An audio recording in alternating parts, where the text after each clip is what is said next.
All right, guys, so in the video I posted yesterday, I showed one of the hood hinges that I speed holed and worked all the edges and cleaned up and made it look a little bit nicer. There was one thing left on that hood hinge that I didn't like, and so that's what I wanted to do this morning, was try to figure out a way to kind of clean that up. And what I'm talking about is this hole right here in these rivets. Now there's 5 rivets on a hood hinge. They look just like this on the other side. It's a big head on one side, and then that's the back side. It has a hole in it. It doesn't go all the way through. And it actually, it takes about a number 10. If I was to put a 1032 bolt in there, it almost goes in there. So what I decided I would try to do is tap it to 1032 and use some of these 12-point stainless steel ARPs with a bigger flat washer. Just basically for looks, just to basically cap that off so you don't see a hole down in there. So it was going to have a 12-point bolt sticking up out of there. The problem was when I put the hood spring on, when that hood hinge articulates as you're starting to close your hood, the hinge is going to contact that. So that kind of sucked. I thought I would try to grind this down a little bit, but I'd have to grind the others too, so I just decided against doing it. So I looked at more avenues here. So I've got these containers. I've got 2 like this that has a bunch of stainless steel stuff in there and just miscellaneous stuff, but a lot of stainless steel in both of them. So I went through there, and what I come up with was using a 832 trim washer, which is like the ones you see on interiors, and a stainless steel countersink Allen. This is 832. So what I basically did was drilled and tapped the rivets, and then I used the trim washer on there just to basically kind of give it a little detail. But once the hinge is painted, it'll have a little bit of shiny on it. I think that looks pretty cool.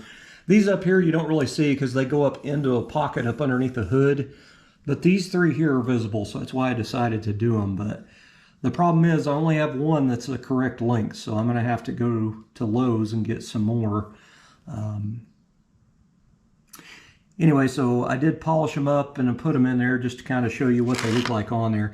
Now, they don't compromise the rivet at all because I drilled a smaller hole than what this actually is. And I drilled it all the way through and tapped it. So this actually bolts the rivet together, but it didn't compromise it at all. And it actually is elevated up off the bottom of the hinge a little bit. So it's not going to cause any binding issues or anything. I mean, the hinge works just fine. But to me, it caps off a hole in the hinge. And I did it to that one too. So I think it looks pretty cool. But, you know, when you put when I put the paint on there and get it all, you know, dolled up, I think it'll look really, really unique. And it's just another one of those things that, you know, I don't really want to spend the money on those billet fancy aftermarket hinges when I can just spend a little bit of time and, you know, $5 worth of hardware probably, if that. So I don't mind at all. But anyway, I do have to get longer bolts or screws because they don't come to the end. I want them to come completely to the end, like I did this one here. This is the other hinge, and I've started my drilling on my speed holes, but I haven't finished yet. I got sidetracked on this deal here, but what I did was these were actually just a little bit longer, so I went in there and ground it down and then finished it out a little bit and made it completely flush. So that way it's not noticeable, you know what I mean? But these are too short because you can see them down in there. But I'll do the same thing. I'll get longer ones and then I'll grind them down flush. I've got one that fits perfectly. Is it that one? It is that one. It's like perfect to the end of it. It's just barely sticking out, but I think it'll look better to go in and, you know, just grind it down flush. It'll look pretty good, but it'll also get rid of these circles that are on this rivet when I go in and grind them anyway. But I kind of dig it. I think it's looking pretty good. That I'm racking my brain on trying to figure out what color to paint these, and I just haven't come up with nothing yet. I don't want anything that's like in your face or anything, but I do want to put some detail in it. I kind of thought about going in and brush painting the inlays on this after the hinge is painted with some silver paint. And you know, it really kind of popped in, but I've got to figure out my main color. I originally wanted to do flat black, and if I do that, I kind of thought about going in and taping off the teardrop and taping off this outline of this and taping off this oval and doing this semi-gloss black. So it'd be like semi-gloss accents on the flat black, and then go in and do the silver detail. So that's kind of about where I'm at now. I just gotta pull the trigger. So sounds like my wife just pulled in for lunch, so it's lunchtime. All right, guys, so I just got done painting the hood hinges here. So this is the satin black. So what I did was I hung the hinges up on the rear back here on my little hook, and it folds them up. So then I worked my way around all the hinge areas, so you know, when they articulate, they're sitting in different areas. So basically to ensure I had paint on the back side of everything that I could. Anyway, after that coat all dried up, I flipped it to this end, and then it opened it up all the way, and this is how you'll see it when the hood's open. So I got it on there, a couple coats on it. It doesn't look too bad, but anyway, the way I paint this stuff, this is just the way I do it out here under a carport.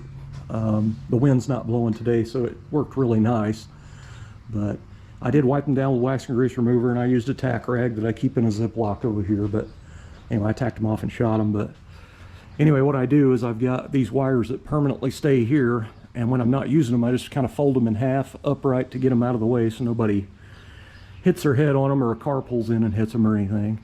But when I do the paint, I fold it down straight, and then I've got these little hooks right here that I keep in my garage, and when I'm done painting, I can take it off the deal that easy, and then I'll hang it up in here on my garage door. So now I can, if I had more stuff, I could transfer and paint the other stuff, because I don't like painting more than a couple of things out here that close together, because when you're done shooting one and you go to shoot the other, you get overspray on it. But anyway, that will work. So hinges are painted. I am happy with that. Well, if the weather will cooperate, it'll cloud up real bad and look like it's going to start raining, and then the sun will come out. So I'm going to go ahead and I'm going to wet sand down these sway bars. I'm going to do the front first, then put it out of the way, then bring the rear out. I'm just using some, it's used 400 grit, but it's actually got good edges from where it was folded around a little block. So I'm going to tear off the good and use that on these. And then these are going to get painted with base coat, clear coat black, front and rear ones. And I don't know, I guess that's it. Get the sway bars painted. So got the hood hinges painted earlier. Those are hanging up, waiting on them to dry. Get those sanded, get those painted. And then I started wet sanding the hood, but I'll have to finish it later, because I can wet sand the hood after the sun goes down, you know what I mean? But right now I can use the day to do all this other crap. But what a mess. I need to mow my yard one of these days. It is super high, but you know, priorities, man, priorities.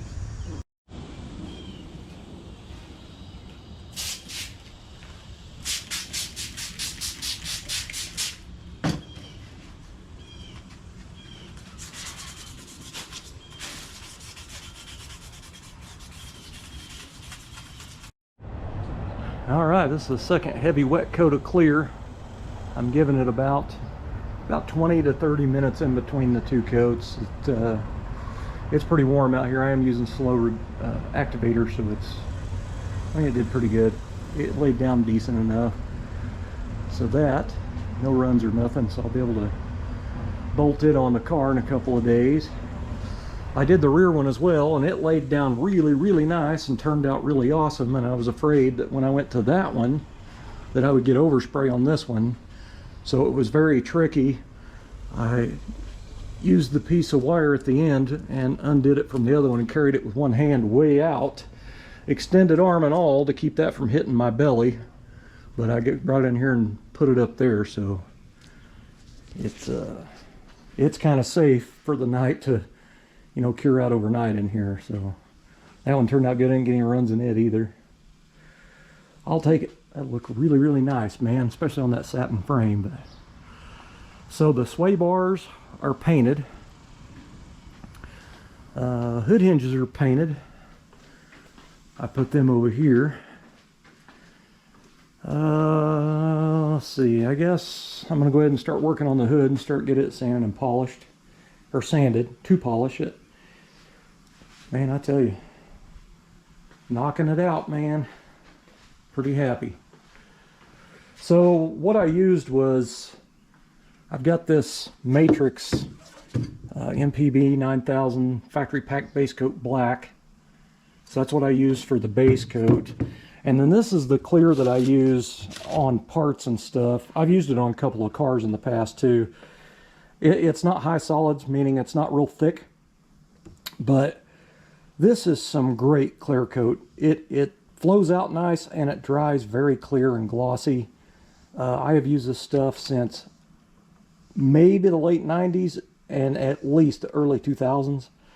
This is my favorite refinish solutions, and it's not expensive. So there were 2 wholesale paint supplies that were kind of close to me, within, I don't know, 15 to 30 minutes apart. And one of them went out of business, another one changed hands. I don't know if they still carry this or not, but both places used to carry this, and I know it's available online. But I love this stuff. RSC 220, I love this clear. It looks good. That is actually what's on my Cutlass Salon 442. The orange and gold car is this, because it's inexpensive. Anyway, not bad, not bad. I can live with that. I mean, especially for as rough as it was. It's not perfect. It still has little indenter things in it in places, but it looks good enough, you know what I mean? Especially when I put that Chevrolet script on there, and when somebody bends down and looks into the car and they see that, it's going to look pretty decent, you know what I mean? Anyway, they're done.